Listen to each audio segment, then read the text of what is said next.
السلام علیکم، بسم اللہ الرحمن الرحیم۔ آج میری ویڈیو کا عنوان ہے انبیاء کے قاتل۔ قرآن مجید نے معتبر جگہ پر یہودیوں کی شرارتوں اور فتنہ پردازیوں کا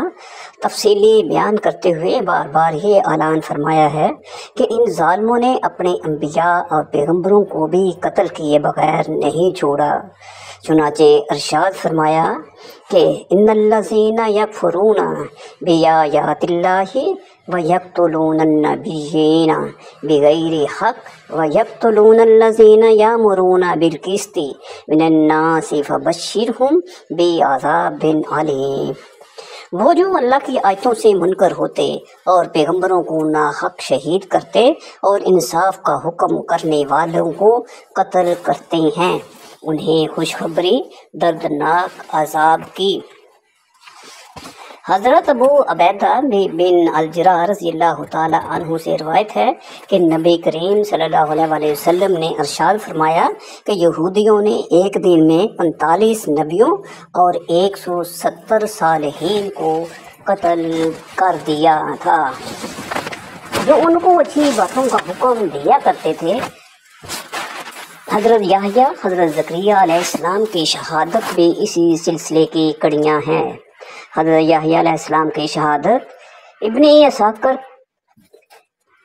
اساکر نے فضائل و اقصا میں حضرت یحییٰ علیہ السلام کی شہادت کا واقعہ اس طرح تحریر فرمایا ہے کہ دمشق کی بادشاہ حداد بن حداد نے اپنی بیوی کو 3 طلاقیں دے دی تھی۔ پھر وہ چاہتا تھا کہ بغیر حلالہ اس کو واپس کر کے اپنی بیوی بنا لے۔ اس نے حضرت یحییٰ علیہ السلام سے فتویٰ طلب کیا